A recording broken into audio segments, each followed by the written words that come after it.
Hi, everyone. Welcome to Waste 360's Nothing Wasted podcast. On every episode, we invite the most interesting people in waste, recycling, and organics to sit down with us and chat candidly about their thoughts, their work, this unique industry, and so much more. So thanks for listening and enjoy this episode.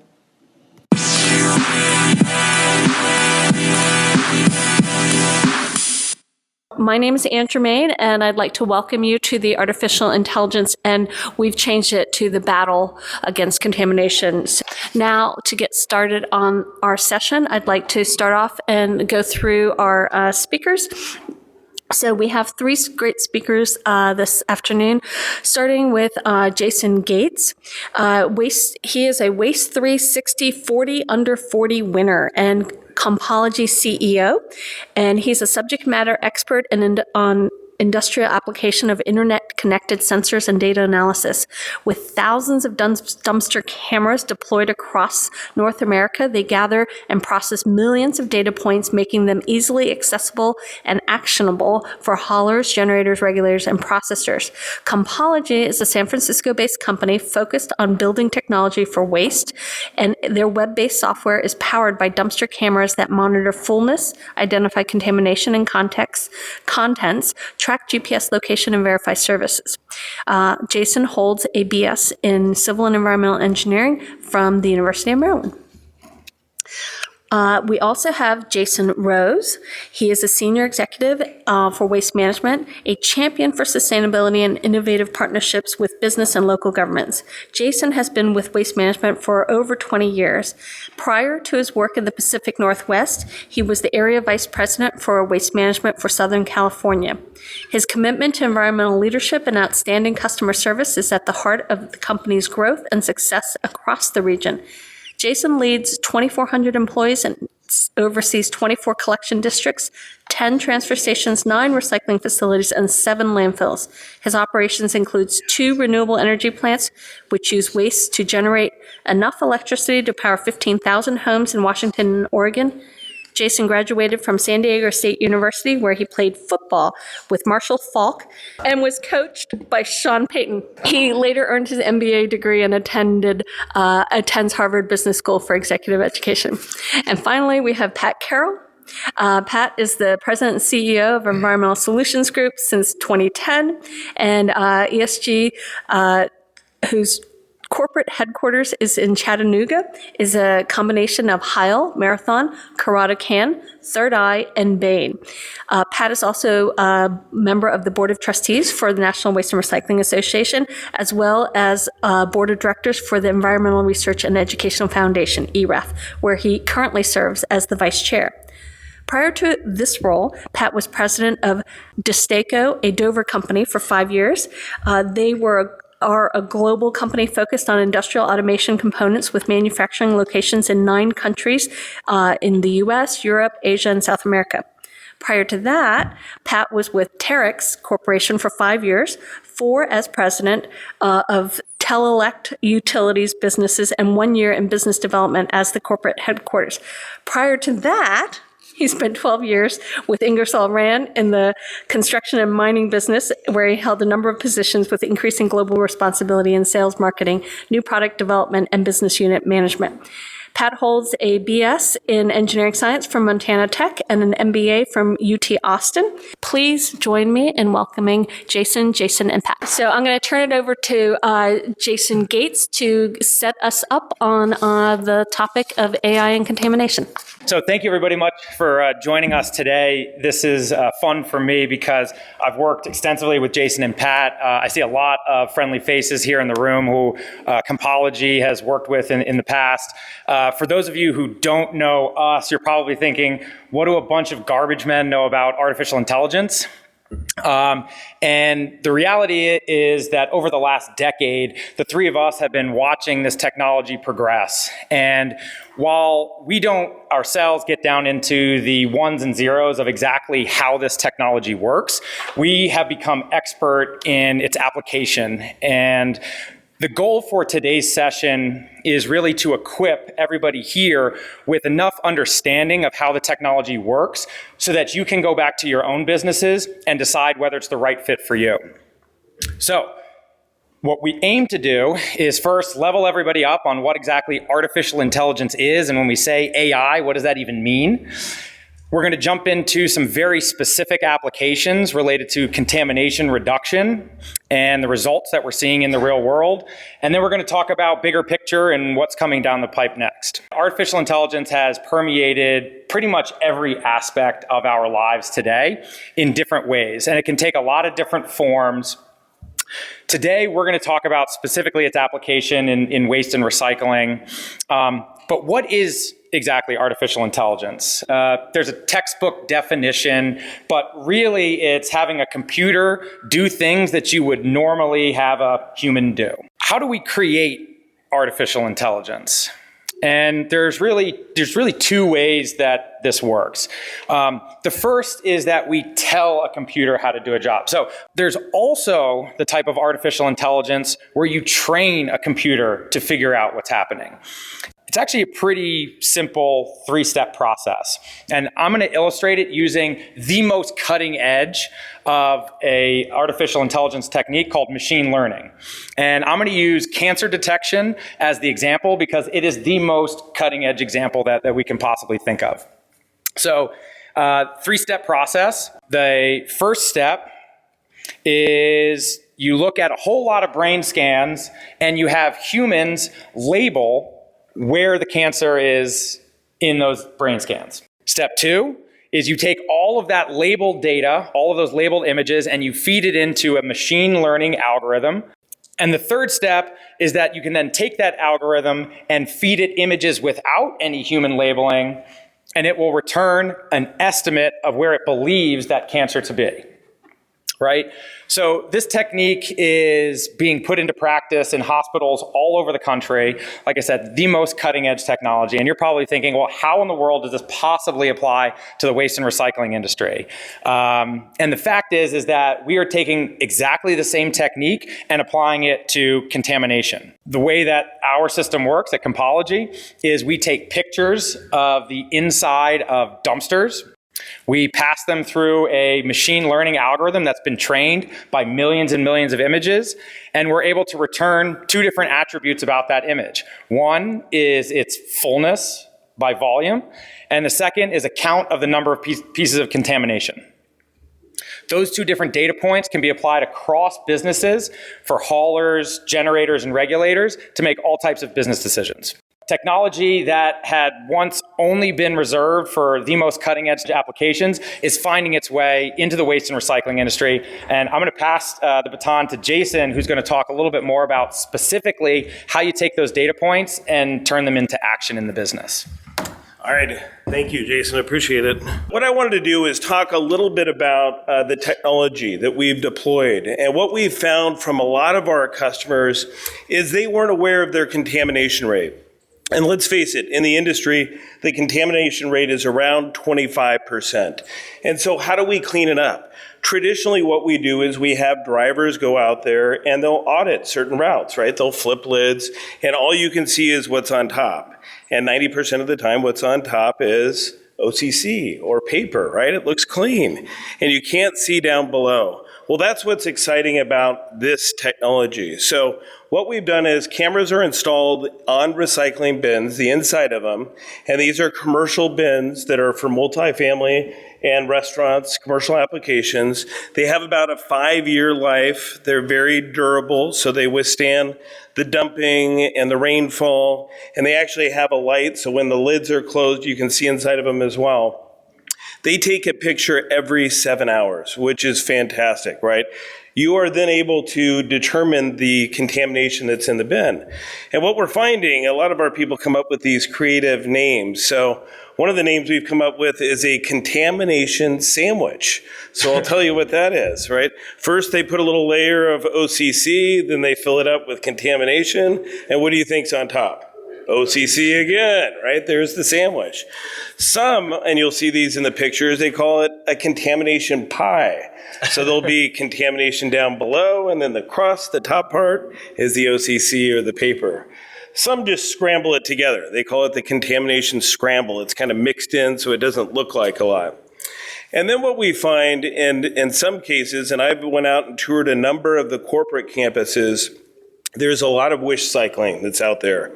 And I was at a very large technology company and touring through their site, and they had 3 bins at most of their enclosures, right? They had a trash bin, a recycling bin, and an organics bin. The organics and the recycling were filled up. What do you think was in the recycling? Nothing, right? 0. And it's almost like you're looked down on if you put anything in that waste bin. And we have to overcome that, right? That wish cycling, hoping that it gets recycled somewhere else. So we are able to identify the contaminants. The unit transmits pictures via cell network to the internet site, and then we get a daily report that's sent to our team. Now, when we receive that report, depending upon the contract that we have with that municipality or that customer, in some cases we can bill for contamination and move on. In some cases, we have to go back and notify the customer and find out if they are going to cure the situation or remove it. Or in some cases, they may say, I'm not going to cure it, just pick it up as trash. And we'll bill that appropriately as well. So what it really comes down to, though, is the power of customer conversation. You've heard that a lot today, how important education is. Getting that real-time feedback to our customers and letting them know what we found. They see the photos that are date and time stamped, so you really can't argue with the photos. And then assisting them with the behavior change, kind of that feedback loop that they need to know about. And I think what they've found is that in many cases, they're able to identify either the location, maybe the department, the building, or maybe it's the person or the janitorial crew that's causing that issue. And then how do they get it rectified? Ultimately, what we want is we want less contamination. There's obviously an economic incentive for the customers. There's system-wide cost savings, right? We can run our lines faster if we don't have that contamination.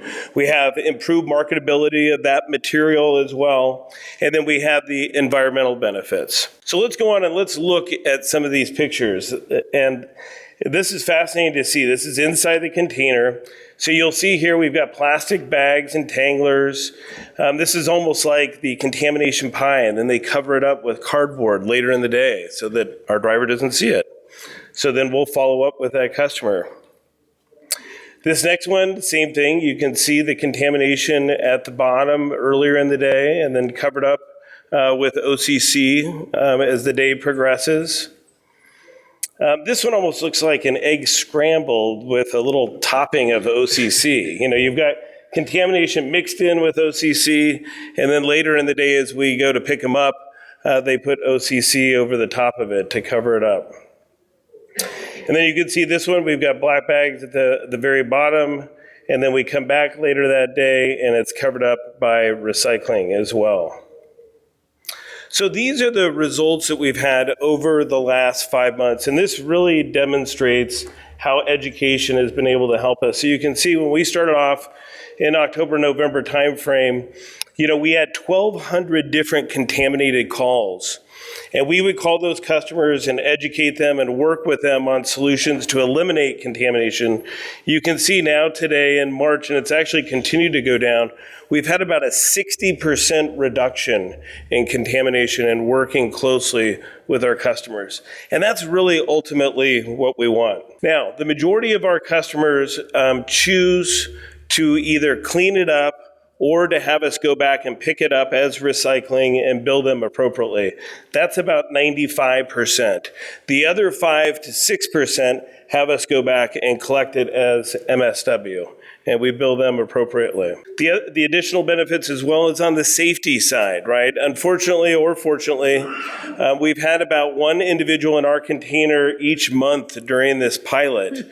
So we're able to notify the route manager and the driver ahead of time, especially in Seattle. You can imagine in the winter time, right, where it's cold and rainy. We've even had a lot of snow this year, and they want a warm place to be. So fortunately, we've been able to remove them out of the dumpster. But think about the other safety benefits, right? You can identify potentially medical waste, hazardous waste, sharps, propane tanks, batteries, those types of things, those contaminants that you could eliminate from the stream before you dump them. So that's another benefit. So in the end, it's all about sustainable leadership. We're very focused on using data, technology and innovation to work closely with our customers to really make recycling sustainable and cost-effective for the long term. Thank you. We're just going to do a little bit of a panel discussion. I'm going to ask a few questions of our speakers, and then we will reserve 10 minutes at the end for questions from the audience. So there will be opportunity. But I'd like to start off by asking Jason Rose the question. So can you provide some detail around what exactly contamination is, describing like the size and scope of the problem and, how we got here? Yeah, I think that the challenge for the industry is that for a long time, China accepted the contamination, right? I mean, it was 25 to 30%. Then last January, they said it's going to go down to 0.5%. So it really forced the industry to change pretty quickly. But we've seen contamination for quite some time. And let me just give you some examples. I mean, we see Christmas lights. We see grenade launchers. We've had a deer delivered to our recycling facility. A black bear, a python was delivered. But one of the common things that we see is we see bowling balls, if you can believe it. We get 10 bowling ball or 100 bowling balls a week, which is 5,000 bowling balls a year. So people must think, I think you guys can recycle this bowling ball. But think about those things trying to be processed through our machines. But I think what it comes down to on the education side and what our customers have really asked us to do is to go out and help them with signage, whether it's on their campus or at their external bins. In many cases on these corporate campuses, we're adding different languages, right? Because you've got people that are working at these campuses from all over the world. Having ambassadors for your buildings or your departments has certainly helped out as well. And then doing teaching sessions, having lunch and learns is very helpful. One thing that I would bring up is we've got a great website. It's called Recycle Often, Recycle Right. If you get a chance, take a look at it. It's RORR.com. And I can tell you we've got videos on there. We've got posters, guidelines, labels, decals, enforcement tools. They even have a series of contamination videos that you can watch as well. It's a free website, and I really think you'll enjoy it. I mean, you could easily spend a couple hours on it. Thanks, Jason. So Pat is not up here just to look pretty. He is here to answer questions as well. So Pat, this is for you. You work with companies of all sizes. How do you see contamination issue manifesting across various companies as well as in different parts of the U.S.? Well, certainly when you look at the contamination issue, it's and what's happened, and Jason just touched on that with China. There's just a lot of changes now, and people are scrambling on how they're going to change. They're looking at, is it an equipment solution? Is it a behavioral change solution? Are we just going to deal with it right now? So large or small, it is something that's hitting everybody in the face right now. And what we're trying to understand is how can technology help? But it does come to that circle that Jason put up there, is we can detect all the contamination you want, and we can do it on the truck, we can do it in the bin, so we can find and use AI to do that. But unless you have a closed loop system that helps bring that back to change the behavior, then it really won't make the difference at the end of the day. So having the technology is one step. Having a system where the municipality, the hauler, and the equipment providers can work together, that's the only way you're really going to get sustainable change. And now, Jason Gates, you work with numerous haulers, cities, different generators. What have you learned about contamination when you're dealing with your various customers? One of the things that we've seen that's most prevalent is that the current contract structures have really been designed to support the old model of recycling. And now that the business model of recycling is changing, we're finding that contracts need to be shifted both between haulers and municipalities and between haulers and waste generators directly in order to support the use of technology. And so one of the biggest things that supports the implementation of new technology is having the foresight in writing new contracts to include the optionality of using technology. A lot of the ways that contracts are written today make the use of technology prohibitive for a lot of different reasons that made a lot of sense even just a couple of years ago. But going through the effort of rewriting those contracts can be a really effective way of encouraging the industry to adopt the technology and reduce contamination. So clearly, contamination is a complicated issue, and it sounds like some of the solutions that you guys have provided aren't really so much technology related. So is this even a problem that technology can solve? I'd like to open this up to all of you. So Jason, Rose, let me hand it right back to you and say, since you're the technology provider here, how do you view that? Yeah, absolutely. So I think one of the things that I was aiming to highlight in the introduction is that the way artificial intelligence is designed is taking a task that humans can do or are doing and being able to use technology to make it more effective or reduce the cost. And what we've seen is there's a fair amount of research that shows the Recycling Partnership has done some incredible work on a relatively small scale, which shows that direct outreach that's consistent, educating consumers on what is and is not recyclable has tremendous results. And what we aim to do with technology is not reinvent the wheel, but to take that process that has been demonstrated with success and automate it. So the concept is not new of providing direct education to a waste generator. That's something that we have all been doing in the industry for decades. What we are targeting, though, is moving away from using paper flyers and tags on carts and delivering that message through a medium that people are desiring to get information through. So a lot of the outreach that Jason's team is doing in the Pacific Northwest is digital. People want to receive information on their mobile device, and how do you deliver a message about contamination the same way that somebody receives news updates, for example. So I do believe that technology has a critical role to play in reducing contamination. Yeah, Jason Rose. Just thinking about that, to add on to that, when you think about all those notifications that you're receiving on a daily basis, you really do have to automate it, right? I mean, it would be almost impossible to keep up. And so we've been able to automate that feedback loop back to our customers. And it could be email, it could be text, or it could be an outbound message to them as well. So that's been very helpful. But when you think about our customers, so many of them want a high diversion rate, right? A lot of them brag about I'm at a 70% or I'm at a 80%. But I think what they're starting to realize is that their contamination rate could be 20, 25, 30%. So really, how well are they doing? And what we're finding is they're very receptive to the data. And I think you have to have the data and the pictures to go back to them. And we've seen some great success stories, and I'll just highlight a couple of them. There's a very large retail company in Portland that has 100 different locations, and they had a very big challenge around contamination.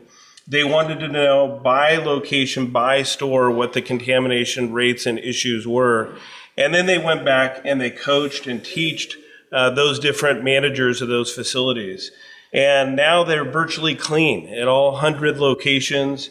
They're actually up for Recycler of the Year, which is fantastic. So you have some customers that are out there that really embrace the technology and want to make the improvement. However, we do have some on the other end where we've got one particular customer that has had 65 contamination notifications and not improved, right? That can be very frustrating. And sometimes that's where we have to get the city involved to assist us. When you have those contamination notifications like that, you said most of the customers are receptive to that idea. Is that customer resistant, or they're just not effective? I think they're resistant to the change and not willing to make the change. And sometimes I think bringing in a city to help with enforcement can certainly help out. Okay. Pat? Yeah, so the answer is technology can work to help address contamination, but as I touched on a little bit earlier, it needs to be a holistic solution when you approach it. So if you listen to the last presenters that were up here and talked about robotics, they did a great job. So the objects in the stream can be identified, and when it gets to a MRF, it can be separated. Right. So what we're really talking about is how do we make sure they don't get to the MRF? How do you get a clean stream right out of the gate so you don't have a contaminated recycling stream? And that's what we're trying to touch on. So if we can recognize the objects, whether they're contamination or not, we can do that in the container. We can do that in the hopper of a truck. OK, but then how do you loop that back around? If you look at some of the places, some municipalities, they encourage people to recycle. So they'll give them a large 95, 96 gallon bin for recyclables and a smaller one for general MSW. So what happens is they fill up the general MSW because they pay for that. You have to pay for a large one. And then they put all the rest in the recycling bin. And so that's just, how are we encouraging people to behave that way? Is it something that we're doing through contracts? Jason touched on that, and just through the sizing of the containers and through education. So technology can work, but it can only work as part of a process that really comes back to behavioral changes and how do we encourage to take cost out of the system? Because if we can do that, it's good for all of us. We get a cleaner stream, we get a more profitable stream, and certainly less dollars go to the separation of that than it would have to otherwise. Okay, so we have established that technology can help. So let's talk a little bit about the technology. We focused a little bit on some recognition. Let's talk about what's the difference between what technology is shelf ready, you can go and order it or purchase it off the shelf, or what's still an R&D and what can we expect for the future as to help solve this problem. So Jason Rose, why don't we start with you? Yeah. I mean, some of you were in the last session on robotics, and I think, that's ready. And we're testing it as a company. We have 4 different robotics pilots going on at our MRFs. We employ optical sorters at the majority of our MRFs. And think about what an optical sorter can do. They can separate out 600 different products a minute. I mean, a human can't even come close to that, right? And so technology around, I think, the MRF side is certainly being developed. And I think we're very excited and we're committed to it. If you look at what our spend was last year, we spent about $110 million on our MRFs in 2018. And we're actually building the MRF of the future in Chicago. And that should be completed this year. So we're very excited about that, and that's going to be using the latest and greatest technology.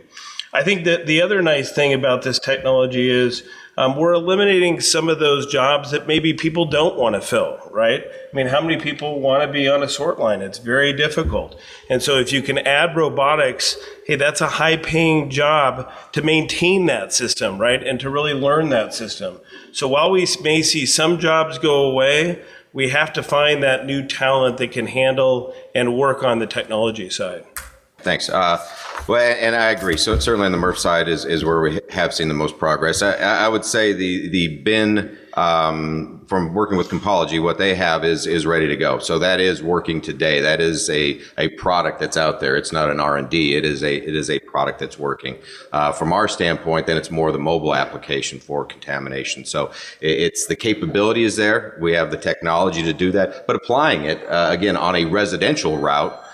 Where we got commercial routes, mostly with Compology, applying it on a residential route doesn't make sense. And again, it only makes sense if, as I talked about before, we have the entire process with the hauler, municipality, and the waste generator all working together to use that data appropriately. The thing you don't want to do is accuse somebody of contamination that didn't. Could you just imagine those calls coming into the local government if somebody was accused of putting the wrong item into their bin? So the accuracy of that has to be there. It has to be tested, and it has to make sure it's verified before that's rolled out. And again, talking more on the mobile side than anything else. Jason. Yeah, so I think we've touched on truck-based technology, MRF-based technology, in the container-based technology is deployed at scale in North America, in the United States and Canada. One of the things that we have taken to heart in the way that we develop products is get to market with a version 1 and then use that as a footprint to continue developing. So while technology that Compology offers is in market and ready for purchase to buy off the shelf, there's new things that we're developing on a continuous basis to continue improving. So Jason mentioned some more obscure types of contamination like Christmas lights or batteries, which may be harder to spot than bulky items like pallets and black garbage bags in a cardboard container. So being able to continue building out the list of contamination items that one can identify is on that development roadmap. So how can AI help communicate contamination to households and businesses so that they can improve their recycling habits? You kind of touched on this a little bit, but is there more to that? I think there is a little bit more to it, because when we're talking to our customers, you really have to get down to the root cause. And so let's just say you do find that root cause and you're able to change the behaviors. What happens then to that waste? It shifts, right? It goes out of the recycling bin and it goes over to the trash bin. And that means that trash bin is usually under service. So in many cases, we're doing extra pickups on the trash bin, or we're increasing service levels on that trash bin as well. So that's some of the follow-up that we have with those customers that shift the material from recycling over to the trash side. I think the other thing that we're finding out as well from our pilot is that there is a lot of illegal dumping. Okay, so you have neighbors that could be coming in, or people on the weekends that are dumping furniture, mattresses, etc. So some of the bowling balls, right, animals, pythons, right, all kinds of things. It's like a zoo, I guess. Yeah. So what we try and do is work with them to put locks on it, a lock bar on it, so that those bins are not being dumped in illegally. So you're right. There is kind of a phase that you go through, but when you think about it, that is additional revenue that's being generated as well. How can AI technology be utilized to identify small particles of plastic? Clearly, the larger pieces are recognizable by some of the robotics and technology, but what about the smaller pieces that are causing some of the contamination? Yeah, I'm certainly not an expert in that area when it gets down to the smaller particles. Again, I think if you can identify it visually, then you can recognize it. But then how do you separate it effectively? I think is a difficult task. And I think that question came up in the last seminar too, that the smaller it gets, they like sizing it to a certain size that makes something you can grab, that you can easily come after. But when it gets to that size, then, grouping it all together, it's really difficult to separate. Let's go on to the next question. So how is the adoption of this technology moving forward in the industry? Is this being embraced? Obviously, we have at least one service provider here that's looking at embracing it. So what about other service providers, and how are they embracing this technology? I'll start. I think it's still on the very cutting edge of some providers and trying to leverage this. Again, when we're talking not in the MRF, I think that's getting more and more mainstream where AI is being used, but more on the collection side or the commercial side. But to me, it raises even a bigger question: is do you want to be recognizing all of the waste or recyclables coming out of a house? I mean, it's a question. So if we can recognize contamination, we could also recognize what yogurt you just drank or just ate, right? And just like happens when you go on social media or you search for that one thing on Amazon, and all of a sudden it shows up on everything, you get ads. I mean, if you start thinking about that, then there's really a privacy issue too at some point that needs to be thought about, because if you're recognizing the waste streams coming off of residential and you can tie it back to that house, you're just getting a lot of information about what they're doing and what they're consuming. So I think that needs to be thought about in the entire context too. If you're using AI, it can go, and then it can go a lot further than maybe what we're talking about here on just general contamination. Yeah, just to add to that, and thinking about some of the barriers, right? I mean, there is a cost, like they talked about in the last one with robotics. I mean, this does cost more money, bless you, but hopefully you do get the returns on the back end. So the feedback we've received from our municipalities has been very positive. We have met with a number of them and showed them the pictures, and I think they support us in our efforts to really get to the generator and try and change behaviors at the generator level versus across the board. So for the most part, it's been very positive. I think some have wanted to pilot it in a smaller setting, which is fine. We'll pilot it with smaller customers and then give that feedback back to the city before we can proceed. I think the other barrier is it's a different skill set. So it's new for the industry. We have to hire a different talent of people. It's a lot of data to manage, to process, to keep track of. And I think a lot of our municipal partners also want to see the results. And so we want to make sure that we can track it back by municipality and share those success stories with them. And then talking a little bit about, whether this is going to pay for itself. If you have problems with something like that, could you solve the problem on one dumpster and then just move the technology to the next dumpster because you've solved it? Yeah, that's a good question. So that's actually what we've been doing. As we do solve it, you're right. I mean, those behaviors have been changed, so why leave it there? So we are starting to rotate the cameras to other dumpsters and clean up those waste streams as well. We don't have it deployed on all of our front load containers. We probably have it on about 20%, but we're starting to rotate it a lot more. So good question.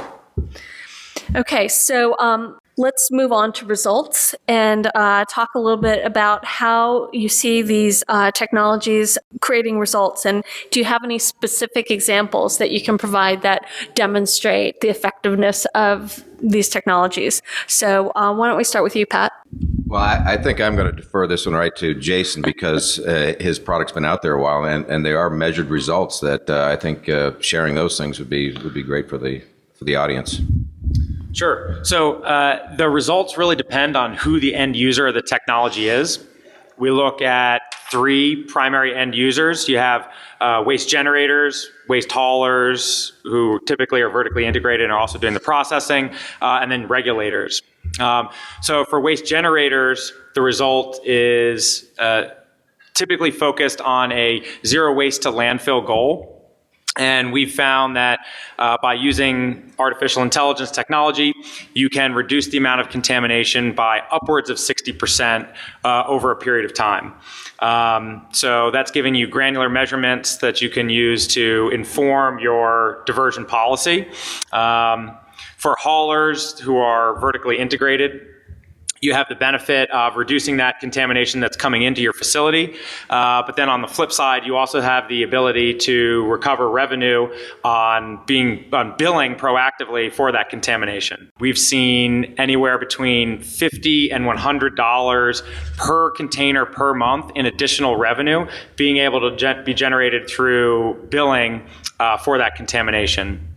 And then regulators have the benefit of being able to look at that information and inform future policy. So when it comes to designing a new contract, evaluating different bids between haulers, they have real data on what's happening with the flow of contamination through their municipality, and have the numbers to look at in front of them. Jason.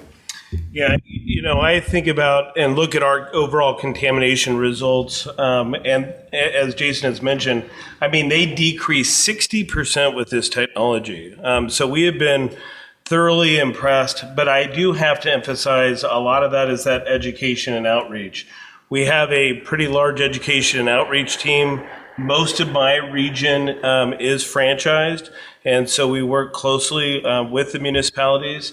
But also with the larger businesses in the area as well. So we've been, very pleased with the results thus far. And again, for the products, in general, when we look at the mobile application of this or putting it on a vehicle that's out there, that is still untested on having it in an area that has a circular path that says, okay, here's how we're going to identify it to this particular household. Here's the contamination that came out. Here's the behavioral change or the incentives we're going to put in place. So that isn't there yet. But what we have seen in general, the data coming off of a vehicle, the more data you have, the better you can use that to make better decisions. And that's what we're really focused on, is trying to help people make better decisions. And so what we can do with AI, and as it, in particular, as it comes to contamination that comes into the RCV, then that is something that's going to be a benefit going forward if we have that closed loop. And I wanted to follow up on something that Jason Gates was just saying about increased revenue due to the contamination in a particular dumpster. So if you're seeing that contamination, is there any motivation to then change the fees or what you charge based on the type of contamination, recognizing that some contaminants are going to be a bigger problem than others? For example, if you get a bowling ball, you charge this, versus a black bear, you charge this other amount?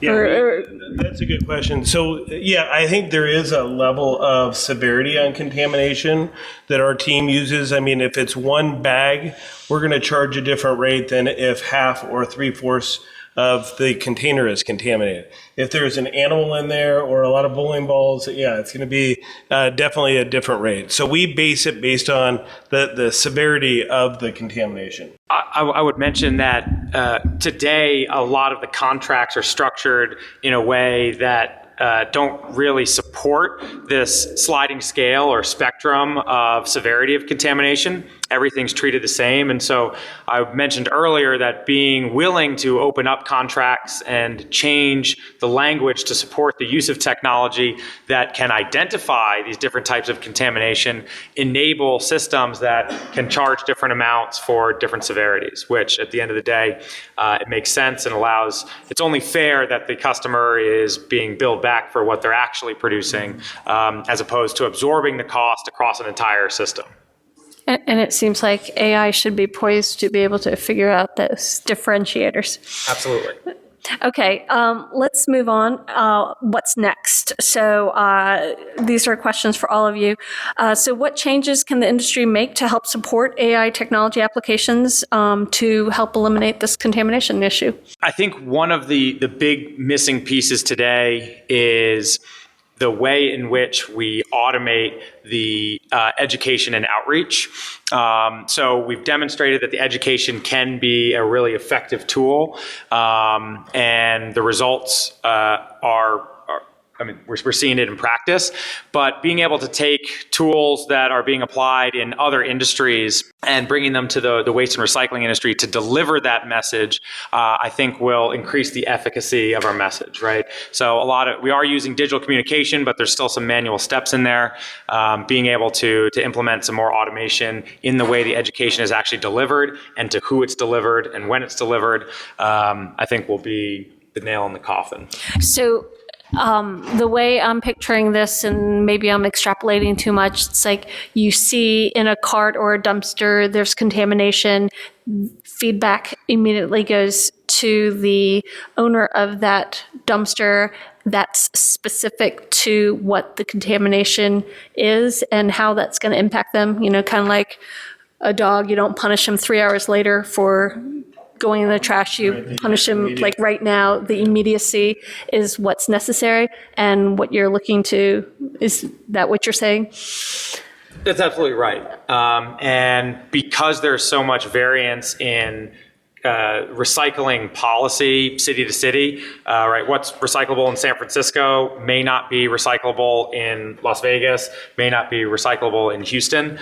And being able to have somebody new to a city receive that message and receive it consistently in a timely manner is highly effective.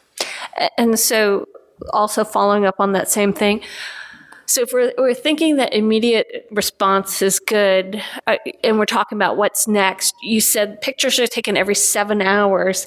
7 hours isn't quite immediate feedback. So do we envision a time where it's like somebody puts a bag in and like immediately gets the like, hey, bad dog? They'll actually get shocked by that container. Like a little, yeah. Little shot collars. The frequency in which the images are taken is something that is tunable on the back end. So depending on the goal of the application, it could be once every hour, it could be once every 7 hours, but we found that the contamination levels are so high today that even once every 7 hours you capture with plenty of opportunity for coaching. I think, the next phase of this, and they discussed it in the last session on robotics, is how they can now start to read labels, which is fascinating. Someone in that one asked if you could read the Starbucks logo on a coffee cup, and they said that they could. So I think working upstream with these manufacturers to try and find solutions, sharing that data with them. I mean, there's a lot of focus right now, let's face it, on coffee mugs, whether it's McDonald's or Starbucks. And I think coming together and collaborating for a solution is really important, and I think the future of the industry. So we talked a little bit about how AI is going to take over, and, I, for one, welcome our robot overlords. So when are they going to surpass human laborers, and what can humans do to help improve AI, and how is this going to be synergistic, and are we all going to be out of jobs and looking for UBIs? Well, it's interesting. I mean, I think everyone saw the Google AlphaGo Zero beat the best Go human players, right? Which was fascinating to see. And then the humans learned the strategies that we never knew existed from the machine. So, I think humans will continue to learn from AI, and I think it'll help make our not only our trucks and containers smarter, but our facilities as well. I mean, think about the types of audits that we could do in the future. Think about how labor-intensive material audits are right now, right? If you could use AI technology on material audits and do them regularly and frequently and give that feedback back to that generator, that would be fantastic.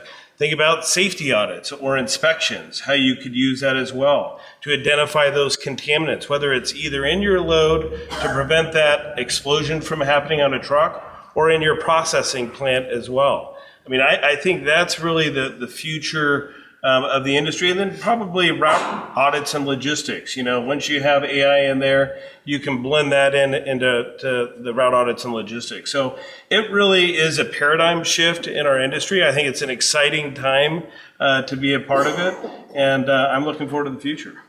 Well, go ahead.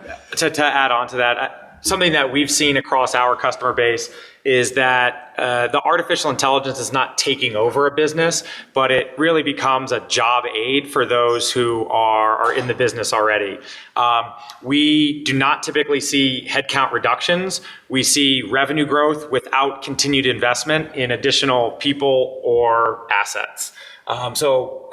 Customers are taking this technology and using it to scale their businesses in a really capital efficient way. Revenue growth for whom is the question? So it would depend on who the end customer is. So in the example of haulers, it's being able to do more with the staff that you already employ. With regulators, it's being able to have greater oversight over the contracts that you're administrating without hiring more staff. And it's making that process more efficient. Okay, well, please join me in a round of applause for our three speakers.